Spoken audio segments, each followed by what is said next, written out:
Continuing Chapter 1 of Part 5. There was something in that look which stimulated the poor pleader's fainting hope. In the light of the smile which fell on her eyes, her heart, a woman's and a mother's, seemed to detect a warmth from the inmost soul of Jesus which escaped the eyes of the disciples, and which could not possibly be transferred to a written narrative. Quick-witted, persistent, faithful, she caught at the very word, little dogs. In the original, it is only one word. He did not employ the harshest name for those worthless, vicious, vagabond, canine prowlers through Oriental villages. It is the only passage, so far as I can recollect, in the Bible histories, in which occurs any allusion to dogs which is not much against that animal. The word here is a diminutive, softening the meaning, not intensifying the contemptuousness, and it is a home scene. The little dogs are in the house. They are mentioned in close connection with the children. It was a hint to her faith. She caught it and replied with admirable spirit and celerity. She did not deny what Jesus affirmed, but gave it a most sudden turn in her own favor. She did not degrade herself. She did not allow herself to be worthless as a dog. It was the love for her daughter which gave her strength to hold herself up, while her self-respect was thus apparently tortured by another and held down by herself. She loved another better than she loved herself. She said, "True, sir, but even the dogs eat of the crumbs falling from the table of their masters." She assented to the truth of the general proposition of Jesus, but argued that so far from being a reason for her rejection, it contained a reason for her acceptance.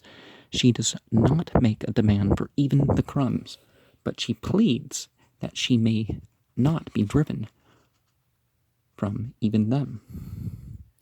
Simon Peter must have resembled Martin Luther in many of his characteristics.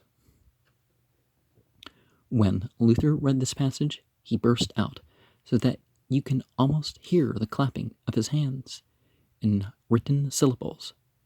Was not that a masterstroke? She snares Jesus in his own words.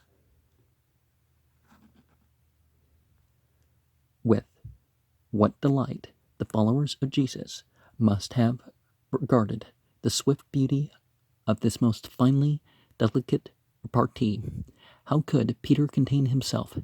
How he must have glanced from the face of the pagan, well, somebody's not a pagan because of their belief, at least not in the Roman or Greek way of the word, at her prayer, to the sad face of the wearied but good Jesus, who was gazing down into her eyes to see the effect of his speech, and when the reply came, the most spiritual bon mot on record, if the exuberant Peter did not flow over with gesticulations of delight, Jesus broke into applause at the wit of the speech and the humility and faith of the utterer.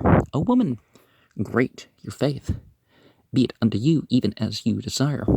The prophet that at first refused to listen to her, and then repelled her, and then seemed to insult her, now that her faith has triumphed, gives her all. Your utmost wish, in its very form, is granted. She rose, withdrew, and found on her return that her daughter had recovered while she lay pleading at the sad and holy prophet's wearied and dusty feet. And Matthew 15 and Mark 7 and 8 are the chapters. There was no more rest for Jesus. He could not be quiet in Judea, nor in Galilee, nor in a heathen country. Well, let's just say country, foreigners, right? He was not disposed to hasten any crisis, but if he must work, it must be in his own country. And honestly, acting like anybody who spoke to Jesus was praying to him, it's like, that's not the logical conclusion, unless you've been heavily indoctrinated, right? He resolved to return. From Tyre, he went northward through Sidon, probably going by a circuit through the mountainous country which lies between Tyre and Lebanon, where he might have opportunity for solemn retirement and deep discourse with his disciples. But we have no itinerary of this journey. Dia Sidonas is the text of the Codex Sinaiticus, and it is now the accepted reading, being well authenticated. Tischendorf, Alfred, Turgelis, Meyer, Luckmann, and others are following it. Okay. But we have no itinerary of this journey. He may have crossed from the Phoenician boundaries directly to Hermon, and down by the east bank of the Jordan towards the lake, and thus have gone through the midst of the Decapolis. Nor do we know exactly what part of the Decapolis was thus visited. This name, which means the 10 cities and describes a region, was east of the Jordan, except a little territory near the western bank, at the southern end of the lake, and called the Scythopolis. What the Hyperboreans inhabited, because they were called the Scythians, but upon the conquest of Syria by the Romans in BCE 65, these 10 cities were rebuilt, colonized, and allowed certain peculiar municipal privileges, making an assemblage of little principalities somewhat after the manner of the Hans towns of Germany. Various lists of names are given, and we have Gadara here illustrated. Getting rumbly the tumbly quite a bit this morning. Perhaps the larger number of authorities agree on the following, namely Damascus, now the oldest city in the world. Well, far from it, but generally what people knew about, right? Scythopolis, whose site is well known. Gadara, Pella, Philadelphia, which was the ancient Rabath Ammon. Grasa, whose ruins are the most magnificent in Palestine. Kanatha, or Kenneth. Rathana, Hippos, and Dion. Galerius thinks that Caesarea Philippi and Gergasa should be substituted for Damascus and Rathana in this list, which is taken from Pliny in his History 5:16. A lot of places changed their name. There's some places up in Russia that we can say are older than any of these ones listed here. It is true that Pliny is the only writer which extends Decapolis so far north as to include Damascus, which city would seem to be excluded by Josephus, who, however, does not furnish a list, since he calls Scythopolis the largest of them. McClintock and Strong's Cyclopedia. These cities were inhabited mainly by a non-Jewish population, and in the days of Jesus, the whole region was populous and prosperous. It was not long before the people began to bring their sick to the great healer.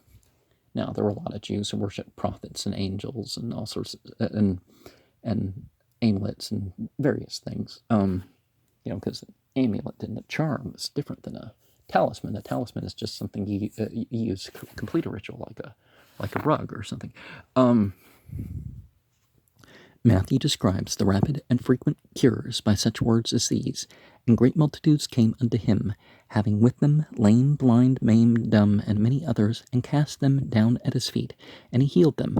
Mark singles out a case which he describes in his peculiarly graphic style. Among the invalids was one who was deaf and a stammerer, and they brought him that Jesus might lay hands on him. But in this particular case, he did not choose to exert his healing power in that way. He took the patient privately from the multitude, and put his fingers into the man's ears, and having spitten, he touched his tongue and sighed as in prayer, and said, "Ephphatha," an Aramaic word which Mark translates "be opened." Now, I don't know what spelling they're trying to render. Is it apta or aput? Apit? Pay is the letter of the edge, so.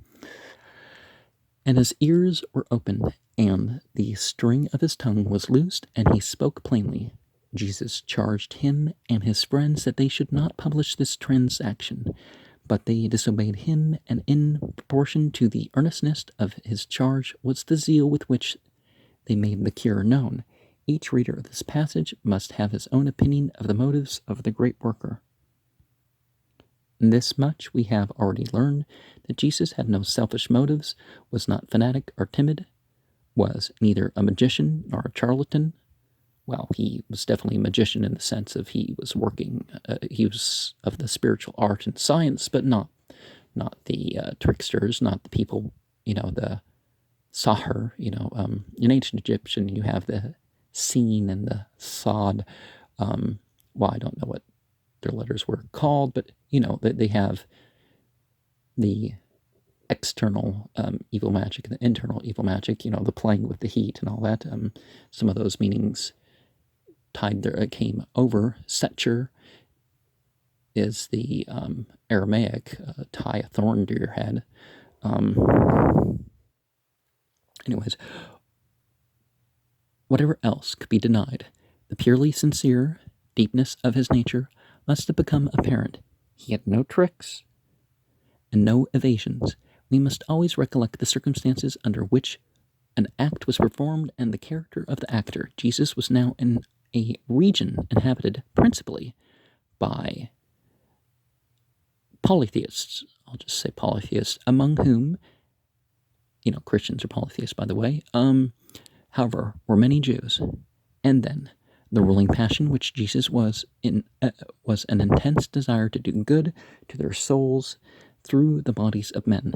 Now, unless we could have the spiritual penetration of this great teacher and see each particular case as it rose, we could not fairly criticize the variations which he made in the style of his mighty deeds, in that sometimes he merely spoke, sometimes he touched, sometimes he sent the patient off to wash in a certain pool, while he was addressing certain things about them. There would be variation there, but criticizing that he did different things at different times, but he was doing good, that seems silly, right? Sometimes he healed in the heart of the crowd, sometimes, as in this case, took the sufferer into privacy. Although we cannot perceive the reason in the patient, we must see, as in this case, perceive some reason in the circumstances. It would have been contrary to his plans and the spirit of his life to excite a furor in this non-scripture-based population. It would have been every way injurious to Jew and Gentile. Well, don't call people Gentiles because they're just not of your faith. That's the words for Gentile in the Bible are a lot harsher than, no, they're not of our faith. To allow to be created for himself the reputation of magician, he took the man into privacy. He prayed. He touched him. He commanded. It was done on an instant. The Jews said, he hath done all things well. The other peoples glorified the God of Israel. Well, the ancient Egyptians used the formula Yahweh, so, they used the formula that the term came from for multiple entities, so, for 3 days, Jesus was with this mixed multitude, healing and teaching, the crowd probably constantly growing as the report of the miracles spread.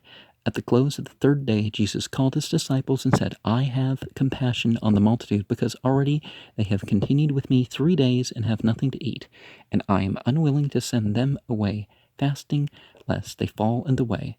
They could not readily cross the lake nor visit the towns, but would be compelled to return to their mountain homes by way of the passes through which they had followed Jesus.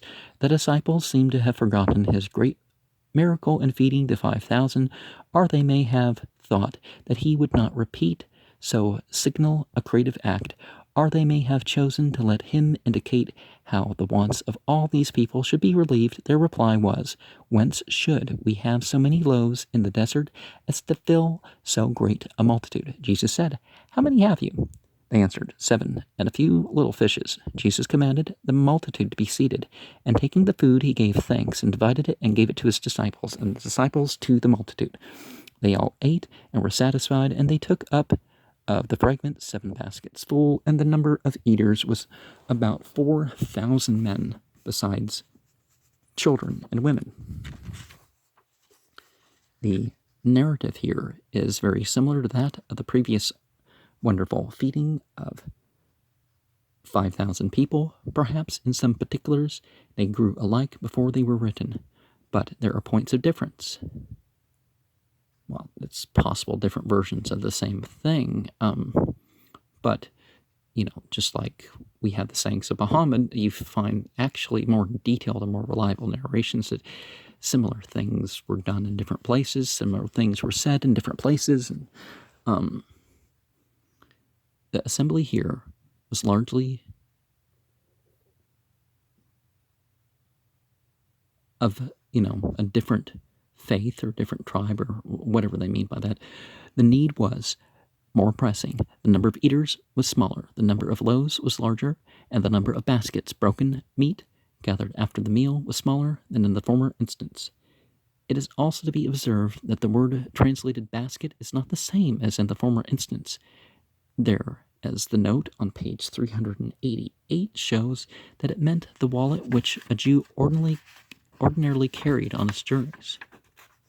Here it means a fish basket. That these two words mean different things is apparent from the fact that they are not confounded in the two narratives, and from the other fact that when Jesus afterward called the memory of his disciples to the two instances, he discriminates in the use of the words, keeping the former to the first and the latter to the second instance. One cannot help pausing to say that if these narratives had been fabrications, the author would have put this for the first and the other for the second miracle. For obviously it is a more splendid thing to feed 5,000 on 5 loaves and to take up 12 baskets of fragments than to feed 4,000 on 7 loaves and to save only 7 baskets of fragments. Certainly it is not the manner of romancers and impostors to relate the greater exploits first and then parade the smaller deeds of their heroes. Well, it doesn't all work all its way up. That's not the point of Gospels or apocalyptic literature or whatever. If a writer of fiction had this case in hand, he would certainly have represented at least 10,000 eaters and have reduced the number of loaves to 2, if not to 1. We may not comprehend all the physical and spiritual phenomena in this history, but it certainly sounds as if reported by an honest eyewitness. Well, of course, we know that Matthew, Mark, Luke, and John were not eyewitnesses to any of these things, but now that we know they weren't people who were alive, that things were written much later than, people claimed. And particularly, it's like, oh, well, the first full manuscript is 200 years later or something, and it's like, well, are you kidding me? 200 years later, or 100 years later, and you act like, but anyways, Matthew 15 and 16, Mark 8, and Luke 12 are the chapters that we're looking at. But, myth making isn't exactly, just a scent the whole way and, that sort of thing. Ups and downs are certainly a part, and,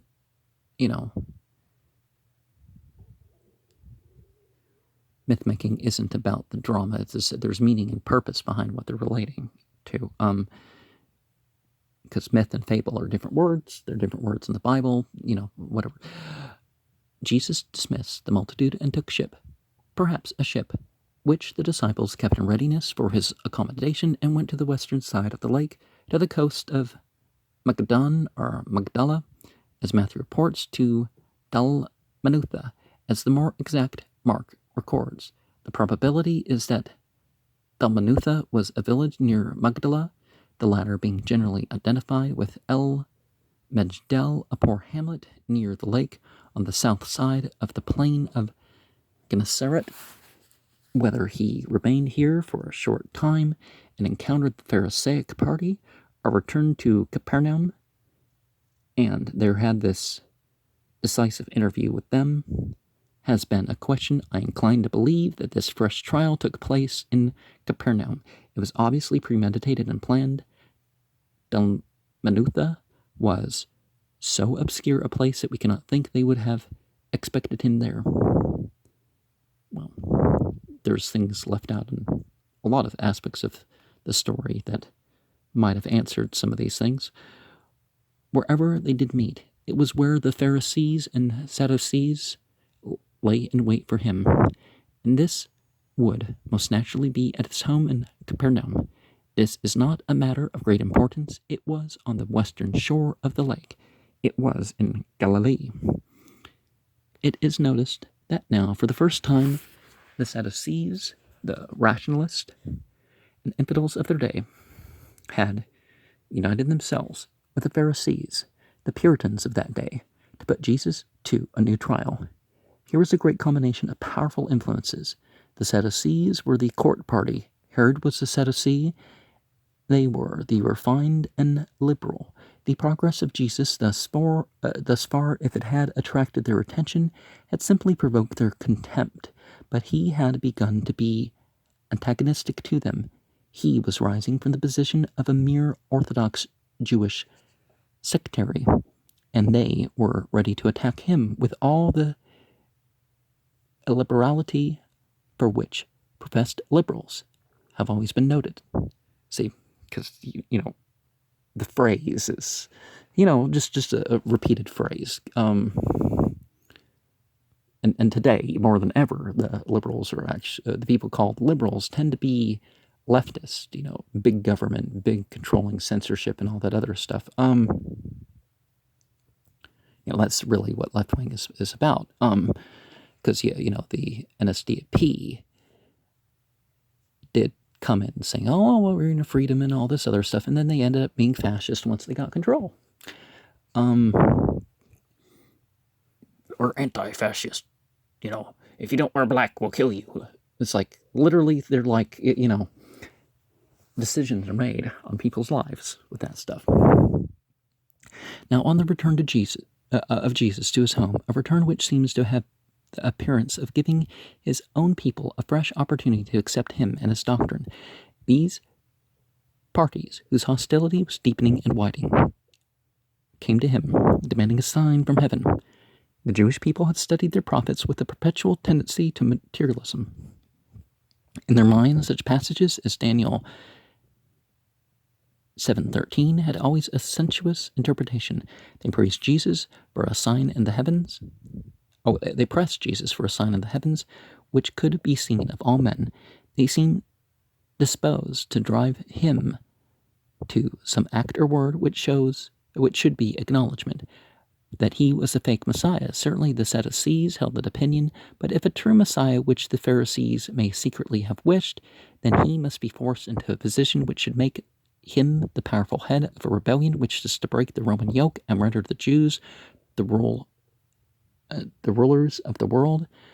Thus, for the most opposite reasons, the Sadducees and the Pharisees conspired. Now, one of the things that we can say is that sometimes it's necessary for tolerance that you wouldn't even have otherwise, like, there's oppression that you just can't deal with, right? And that not really quite being the point, but this idea where people have to force vocal acceptance of what they don't agree with is like, well, I know I'm not going to stop you and all this other stuff. Why in the world do you have to have me support you with tax money or what in your lifestyle or choice that I don't agree with? Why do I have to vocalize for that sort of thing? So, they're not really, they're not real liberals or libertarians or whatever, the people that are,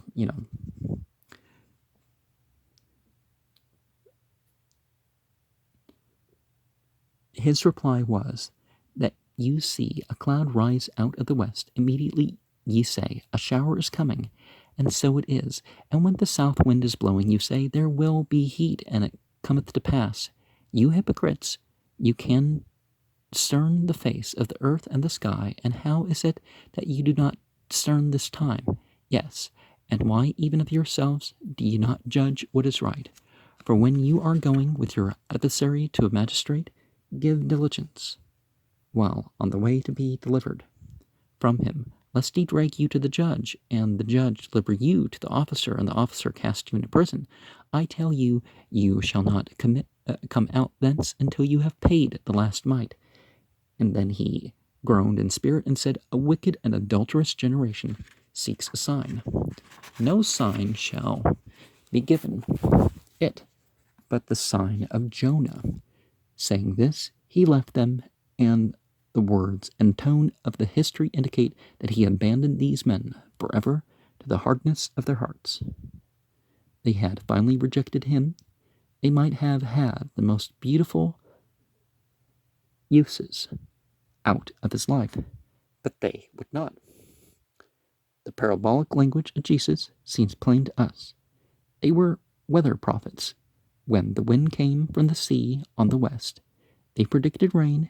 When it came from the burning deserts on the south, they predicted heat. The laws in the physical world acted with such regularity that a certain state of phenomena being given, another condition of affairs would inevitably take place. They ought to have known the signs of spiritual as well as those of psychical meteorology. Physical meteorology. Psychical more likely, spiritual, but his life was in the nation what west wind or south wind was in the land. They ought to have been wise enough to foreread coming events by what was obvious before their eyes. One is not more difficult to understand than the other, and if men become learned in one department and remain ignorant in the other, it is more manifestly because they do not choose to study the latter. If in their ignorance they pretend to knowledge, they are hypocrites, and he brings the interest of what he calls this time close home to them. He represents himself as plaintiff in a case in which his nation was defendant, and himself as dragging them into the judgment seat of the rightful ruler. It was a matter of the gravest moment to them that they should make peace with him. May my stomach find its peace. I don't know if you hear that, but it was no time to be indulging in study of ordinary phenomena. The nation was being pulled forward to its crisis, to its judgment, and he warned them that unless they made peace with him, they should soon suffer the extreme fate of nations by being utterly destroyed. They had become spiritual adulterers, which means, in Jewish phraseology, contaminated with heathenism. Well, if neither Jewish nor the others were upon the ways of the prophets, what do they mean by the distinction here? To such, there would be vouchsafe only the sign of the prophet Jonah. Let him ponder that. Let them ponder that. He gave them no explanation. He suggested no application of the reference to the case in hand. He left them and crossed the lake. In the excitement of this interview and the haste of the departure of the disciples, forgot to carry provisions with them. The thoughts of Jesus also were upon other things. He saw how partially even yet his disciples entered into his grand life of self-abnegation. They were yet very secular. They were yet somehow hoping for sensuous messianic displays. Their thoughts and desires lingered with the flesh pots of the Egypt they were leaving. He said to them very solemnly, see and beware of the leaven of the Pharisees and of the Sadducees and of Herod. That is, keep yourselves from hypocrisy and skepticism and secularism. They are contagious. They spread in the heart and in a community like leaven. How blind they still were is apparent from their comments among themselves. They said, "It is because we took not loaves." Jesus perceived it and said, "Why do you reason among yourselves, O little faiths? Because you have not loaves. Do you not yet perceive? Do you not yet understand? Have you your heart hardened? Having eyes, do you not see? And having ears, do you not hear? When I broke the 5 loaves among 5,000, how many baskets full of fragments took ye up? They answered, 12. And when the 7 loaves among the 4,000, how many baskets full? They said, 7. And Jesus said, How is it that you do not understand that I did not speak concerning bread when I warned you of the leaven of the Pharisees and of the Sadducees? At last, their dense stupidity was penetrated, and they perceived that he had not warned them to break from all communication with these sects, but to guard against their wicked doctrines. And, okay, yes, we can interpret particularly what they call the New Testament astrologically, but that doesn't mean, predicting the future, or, oh, I know somebody's character because I figured out what month they're born in, and, that sort of stuff. And honestly, different people were born on the same day, and, in the same town and all that, or city or whatever. They were now at Bethsaida, Julias, in Perea. Matthew records in 11:21 that Jesus said that he had wrought many mighty works in this Bethsaida, but the only one distinguished and recorded is the cure of a blind man. Mark tells the story. He is the historian who seems specially attracted by what has the characteristic of progressiveness, and the cure of the blind man was of that kind. He did not seem to know much of Jesus, or to take any special interest in him, or to have any noticeable degree of faith in him, or to have any ardent desire for a cure. In this case, it was the friends who seemed to have a great zeal in his behalf. They brought him to Jesus and besought that he might be cured. Jesus took the blind man by the hand and led him out of the village. What conversation they had is not recorded. In all cases of his miracles we have studied, there seemed to have been an adaptation of the cure to the spiritual benefit of the sufferer. Because that's the point of all the signs, whether the scripture is great or whatever. It's, not just, ooh, it's a nice story, ooh, it's a nice event. No, there's more to it than that, right? And some connection between his state of mind and the method of his cure. The intent was to develop the faith of the subject. In this case, Jesus put spittle on the eyes of the man and then laid his hands on him and asked him if he saw anything. The man, with a tone of joy and in the delightful confusion of a sudden and unexpected relief, exclaimed, I see the men, for I see them as trees walking. Then Jesus laid his hands upon his eyes, and he saw clearly. He was thoroughly restored and saw all things plainly. The man seems to have lived in the country. Jesus sent him to his house, telling him not to return to the village. And we have a copper shekel here. And what does it say? Oh,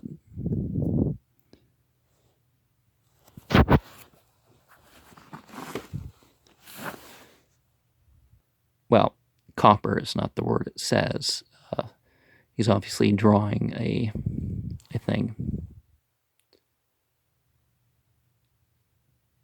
Hoch.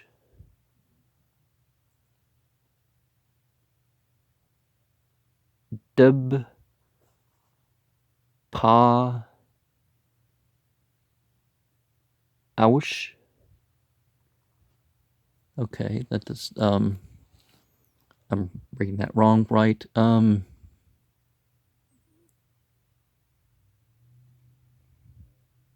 Okay, we have another Y, and that's supposed to be the Aleph, right? Yash.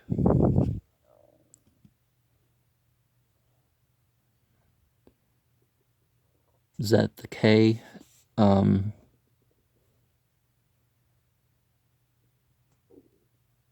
Yeah, I'm not familiar with that place.